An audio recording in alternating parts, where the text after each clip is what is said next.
मेरी भाभी, रिश्तों को नई सीख देने वाली कहानी। दीदी, आपको खुशखबरी देनी थी।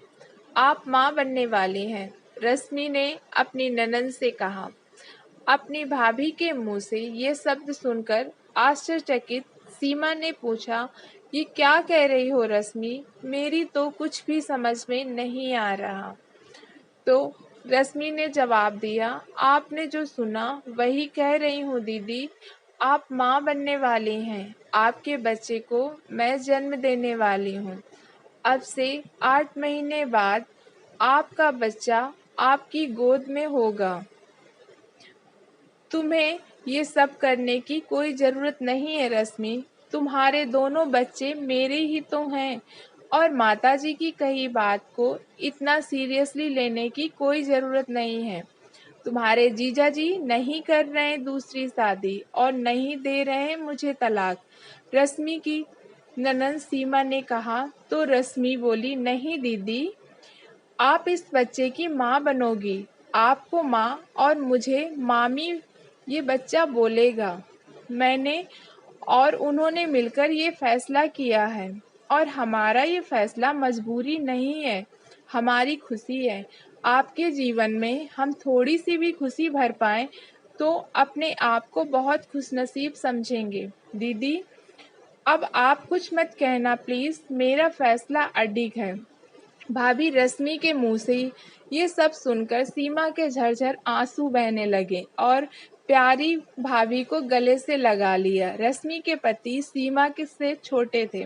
बहुत प्यार था दोनों भाई बहन में, जो रश्मि के आने के बाद और भी ज्यादा बढ़ गया। सीमा की सास ने अपने बेटे की दूसरी शादी का ऐलान कर दिया था क्योंकि सीमा मां नहीं बन सकती थी। 12 साल में न जाने कितने डॉक्टरों को दिखा लिया था लेकिन सब व्यर्थ रहा था।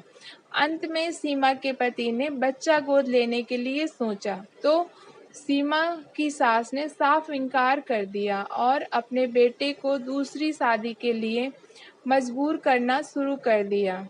सास के ऐसे रवैये से सीमा बहुत दुखी रहने लगी। जब रश्मि और उसके पति को ये सब पता चला तो वो लोग सीमा के घर उसकी सास को समझाने बातों ही बातों में सीमा की सास ने रश्मि से कह दिया, अगर ज्यादा ही दर्द हो रहा है अपनी ननद का दुख देखकर अपने बच्चों में से कोई एक बच्चा दे दे उसे। सीमा के भाई का बच्चा तो गोद रख सकते हैं हम, लेकिन कहीं और से हरगिज नहीं। अनाथालय के बच्चों की ना कोई जाति का पता होता है ना वंश का। तेरे बच्चे के बारे में सब कुछ पता है तो हमें अगर एक बच्चा दे देती है तो मैं अपने बेटे की दूसरी शादी या तलाक नहीं करूंगी। अब फैसला तेरे हाथ में है। मुझे तो बस एक बच्चा चाहिए, जीते जी इस आंगन में खेलता हुआ देख लूं अपने पोते या पोती को। ननद की सास की बात सुनकर रश्मि को बहुत दुख हुआ क्योंकि ना ही वो अपना बेटा दे सकती थी ना ही बेटी। दोनों बच्चे समझदार, फर्क पता था उन्हें बुआ और माँ का। सीमा ने तो साफ कह दिया था रश्मि से कि उसकी माताजी की कही बातों को दिल से पर ना लिया जाए और अपनी सास की तरफ से माफी भी मांगी।